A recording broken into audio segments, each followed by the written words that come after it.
Good morning everyone, this is Kirti and आज की video में हम हिस्ट्री ऑफ इंग्लिश लिटरेचर का थर्ड पार्ट करेंगे। सो देखिए यहाँ पर question number 102 is called the father of English essay. Francis Bacon is called the father of English essays. उनके जो एसेज हैं वो 3 एडिशन में पब्लिश हुए थे, जिनका फर्स्ट एडिशन आया था 1597 में जिसमें 10 एसेज थे। सेकंड एडिशन आया 1612 में एंड थर्ड एडिशन जो उनका फाइनल एडिशन था वो 1625 में आया था, जिसमें उनके 58 एसेज थे। नेक्स्ट है 103, विच style of writing bacon used in his essay. Bacon का स्टाइल क्या था, कौन सी स्टाइल में बैकन अपने एसेज लिखा करते थे। सो इन एफोरिस्टिक स्टाइल, उनका जो स्टाइल था वो एफोरिस्टिक था।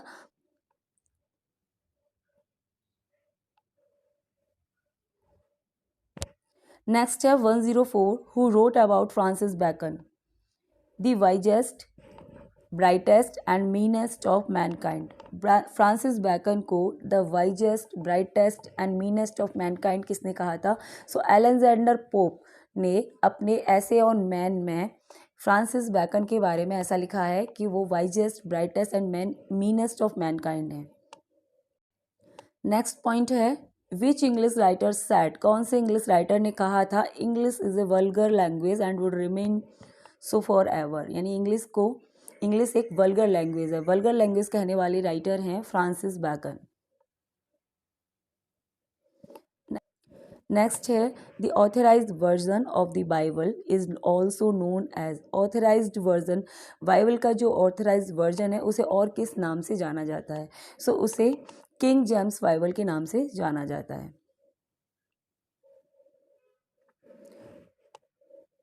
नेक्स्ट है who first printed English Bible. English Bible को फर्स्ट किसने प्रिंट किया था। So John Norton and Robert Barker were the publisher. इन लोगों ने इंग्लिश बाइबल को पब्लिश कराया था। नेक्स्ट है how many member were there in the committee that translated Christian Bible in English. यानी उस कमेटी में कितने मेंबर्स थे जो जिसने क्रिश्चियन बाइबल को इंग्लिश में ट्रांसलेट किया था। तो टोटल मेंबर्स थे वहाँ पर 47 स्कॉलर्स आर देयर। नेक्स्ट है the original Bible is compose in language. Original Bible किस लैंग्वेज में था, ये हिब्रू लैंग्वेज में था। नेक्स्ट है how many books are in Old Testament of the Bible. Bible के ओल्ड टेस्टामेंट में, यानी बाइबल की 3 पार्ट हैं, उसका जो फर्स्ट पार्ट है उसे ओल्ड टेस्टामेंट के नाम से जाना जाता है, सेकंड पार्ट को न्यू टेस्टामेंट, और एक है उसका थर्ड पार्ट है उसका एपोक्रिफा। तो जो ओल्ड टेस्टामेंट है बाइबल का उसमें 39 बुक्स हैं टोटल। नेक्स्ट है how many books are in new testament. New testament में कितनी बुक्स हैं बाइबल की। तो new testament consist of 27 books, इसमें 27 बुक्स हैं टोटल। नेक्स्ट है in which century the Bible was first time translated in English. किस सेंचुरी में बाइबल को पहली बार ट्रांसलेट किया गया था इंग्लिश में। So in 14th century. In 14th century the Bible was first time translated in English. 14th century में इसको किया गया था जॉन वाइक्लिफ के द्वारा। नेक्स्ट है which is known as third part of the Bible. Bible के थर्ड पार्ट के रूप में किसको जाना जाता है। So Apocrypha is a third part of Bible. Next है which is known as the most international of all English Bible before authorised version of the Bible. यानी ऑथराइज्ड वर्जन ऑफ बाइबल के आने से पहले किसे इंग्लिश बाइबल माना जाता था, the Geneva Bible. Authorised version से पहले यही इंग्लिश बाइबल का सोर्स था। नेक्स्ट है who coin the term metaphysical. Metaphysical term किसने कॉइन किया था, इस टर्म को कॉइन करने वाले थे सैमुअल जॉनसन।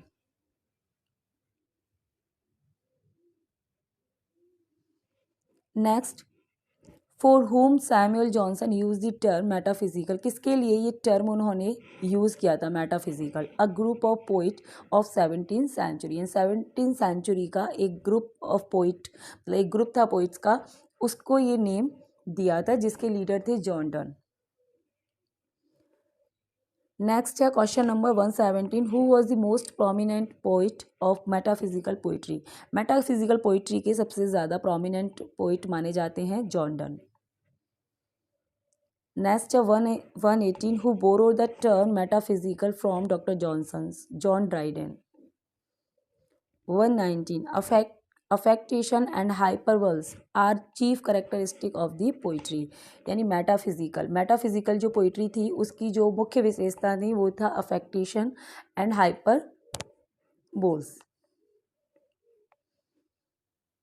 जैसे the important characteristic of metaphysical poetry are delight in noble thought and expression, fondness for conceit, far fetched images, obscurity, show of learning, use of wit, religious and amorous poetry, hyperbolic expression. ये सारी की सारी metaphysical poetry की जो है characteristics हैं। Next है 120, who said he affect the metaphysic.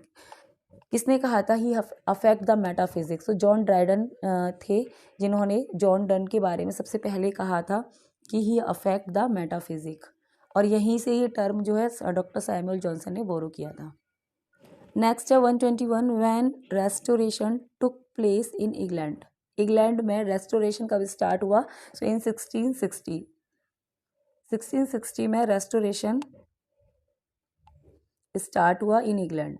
ठीक है, रेस्टोरेशन 1660 में स्टार्ट हुआ जब चार्ल्स सेकंड राजा बने इंग्लैंड के। नेक्स्ट है 122, what is new classical. New classical क्या है? रिवाइवल ऑफ क्लासिकल एज, यानी कि न्यू क्लासिकल पीरियड में जो क्लासिकल एज था उसे रिवाइव किया गया, क्योंकि जो यहाँ इस एज के जो पोइट थे, न्यू क्लासिकल एज के जो पोइट थे famous, Alexander Pope, Samuel Johnson और जॉन ड्राइडन वगैरह, इन्होंने जो क्लासिकल एज के जो राइटर थे जो रोमन ग्रीक, उनको फॉलो किया था।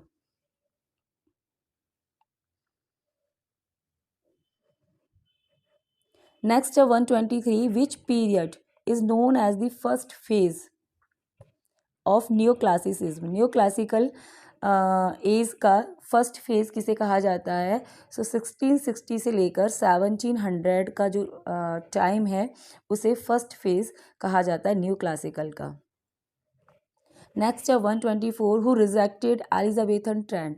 एलिजाबेथ ट्रेंड को रिजेक्ट करने वाले थे न्यू क्लासिकल राइटर, यानी जो न्यू क्लासिकल राइटर थे वो क्लासिकल एज को फॉलो करते थे, है ना। उन्होंने एलिजाबेथन जो ट्रेंड था उसे रिजेक्ट कर दिया था। नेक्स्ट है 125, who is regarded as the father of English literary criticism. English literary criticism का फादर किसे माना जाता है? So John Dryden is regarded as the father of English literary criticism. Next है 126, who became the first poet laureate in England. England के जो first poet laureate हैं वो कौन थे, कौन बने थे? John Dryden. ठीक है, the origin of the laureateship date back to 1616 when a pension was provided to Ben Jonson. ठीक है, इसका जो स्टार्टअप है, मतलब स्टार्टिंग हुई थी इस लॉरिएटशिप की जब बेन जॉनसन को एक पेंशन दी गई थी किंग जेम्स के द्वारा, लेकिन ऑफिशियली जो पोइट और लॉरिएट हैं वो जॉन ड्राइडन थे, बने थे। ठीक है, first official holder of the pension was John Dryden, appointed in 1668 by Charles second, यानी चार्ल्स सेकंड के द्वारा 1668 में जॉन ड्राइडन को पोइट ऑफ लॉरिएट बनाया गया था इंग्लैंड का। नेक्स्ट है 127, who wrote the Pilgrim Progress. Pilgrim Progress किसने लिखा था? Pilgrim Progress is written by John Bunyan. ये बहुत ही फेमस वर्क है इनका। The Pilgrim Progress for this world to that which is to come is a 1678, जिसे 1678 में क्रिश्चियन एलेगोरी माना जाता है। इसे 1678 में लिखा गया था और ये क्रिश्चियन एलेगोरी है, रिटन बाय जॉन बनियान। ठीक है, वर्ल्ड बेस्ट एलेगोरी में इसको रखा गया है। नेक्स्ट है 128, James Thomson, Thomas Gray, William Collins, William Cowper and William Blake are related to which age of English literature. ठीक है, ये जो राइटर्स हैं ये इंग्लिश लिटरेचर के कौन से एज से एसोसिएटेड है आपको बताना है। सो ट्रांजिशन एज, ये सारे जो ऑथर हैं ये ट्रांजिशन एज से एसोसिएटेड है। नेक्स्ट पॉइंट है 129, James Thompson Thomas Gray, William Collins, William Cooper and William Black are known as precursor of romantic age। और इन्हें मतलब ट्रांजिशन एज से संबंध रखते हैं और इन्हें रोमांटिक एज का प्रीकर्सर पोइट भी कहा जाता है, क्योंकि ट्रांजिशन एज के बाद ही रोमांटिक एज की शुरुआत हुई थी, तो ये एक तरह से इस एज के प्रीकर्सर भी हैं।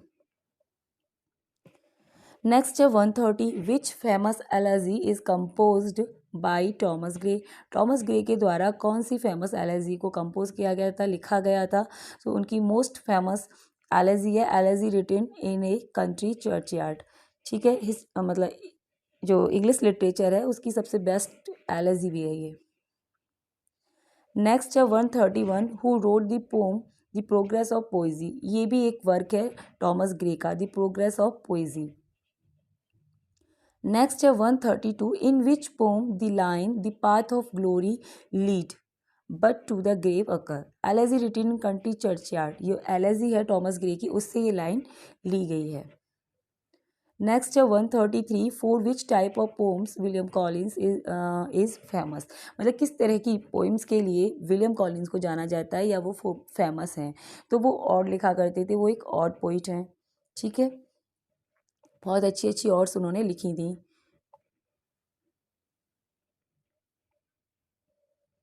एक ऑड उन्होंने on the death of Thomson, जो थॉमसन है इस ट्रांजिशन एज के पोइट, उनकी डेथ पर भी एक ऑड लिखी थी।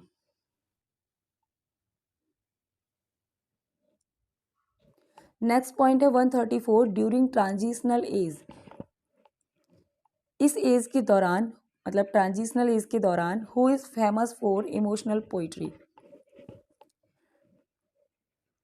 इमोशनल पोइट्री के लिए किसे जाना जाता है, यानी ट्रांजिशनल एज में इमोशनल पोइट्री के लिए फेमस थे विलियम कूपर।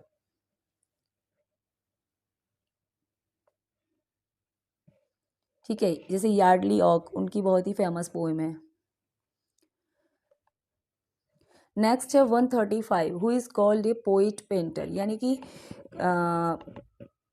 पोइट होने के साथ साथ वो एक पेंटर भी हैं। कौन है वो? William black. William black is called a poet and painter. ठीक है, जिनका जन्म हुआ है 1757 में, डेथ हुई 1827 में, जिन्हें इंग्लिश का poet, painter and print maker माना जाता है।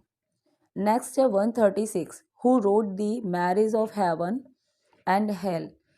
ठीक है, ये किसका वर्क है? Marriage of heaven and hell, ये विलियम ब्लैक का वर्क है, मतलब हेवन और हेल की शादी।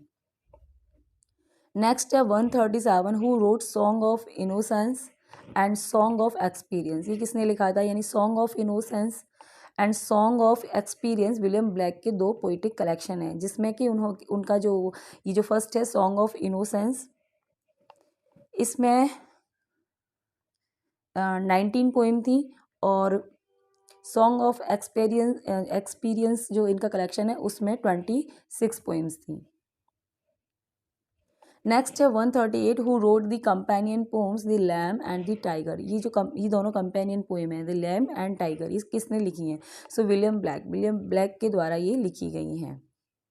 नेक्स्ट है 139, which year marks the beginning of the romantic age in English literature. ठीक है, इंग्लिश लिटरेचर में किस ईयर से रोमांटिक एज की शुरुआत मानी जाती है? सो 1798 से इस एज की शुरुआत होती है। नेक्स्ट है 140, in which year lyrical ballad was publish. किस ईयर में लिरिकल बेलाड पब्लिश हुई थी? इन 1798। तो 1798 में लिरिकल बेलाड पब्लिश हुई, and with the publication of this particular work romantic age की शुरुआत हुई। ठीक है, question number 141, who compose lyrical ballads. Lyrical ballad को कंपोज किसने किया था? So William Wordsworth and Coleridge दोनों ने मिलकर इसे कंपोज कराया था, जिसमें टोटल 23 पोम्स थी, जिसमें 19 + 4, ठीक है, 4 कॉलरिज की थी, 19 वर्ड्सवर्थ की थी। नेक्स्ट है 142, what is the time period of romantic as. अब इसका आपको बताना है कि मतलब टाइम पीरियड क्या था रोमांटिक एज का। तो ठीक है, स्टार्टिंग हुई इसकी 1798 से, और ये कब तक चला? 1837 तक। जब तक क्वीन विक्टोरिया रानी नहीं बनी, यानी 1837 में जो है रानी, इंग्लैंड की रानी बन गई थी क्वीन विक्टोरिया, और उसके बाद जो है इंग्लैंड में विक्टोरियन एज की शुरुआत हो गई थी। तो 1798 से 1837 तक ये पीरियड रहता है। नेक्स्ट है 143, what is the greatest political event of romantic as. जो रोमांटिक एज है उसकी ग्रेटेस्ट पॉलिटिकल इवेंट क्या क्या है। तो French revolution is the greatest political event of romantic as.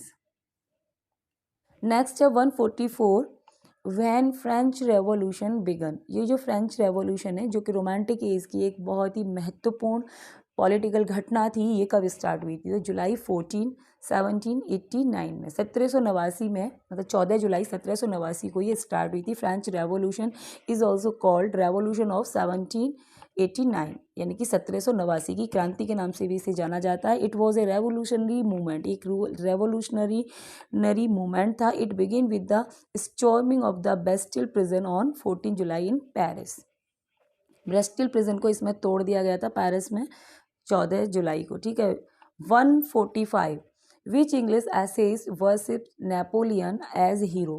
मतलब कौन से ऐसे एसेइस्ट हैं इंग्लिश के जो नेपोलियन को अपना हीरो मानते हैं। तो William Hazlitt worshipped Napoleon as hero, ठीक है। विलियम हैजलिट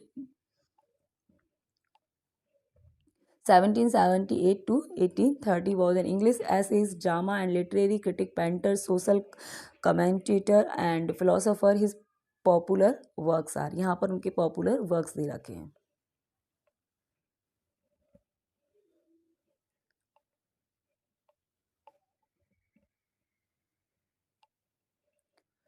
नेक्स्ट है 146, confession of an English opium eater 1821 is an autobiographical account written bye.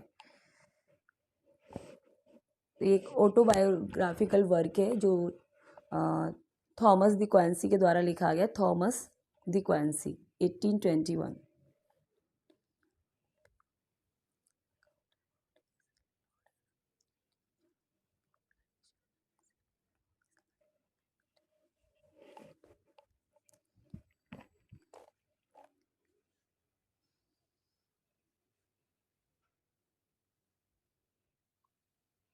Next है 147, the publication of which book mark the beginning of the literary movement called romanticism in English.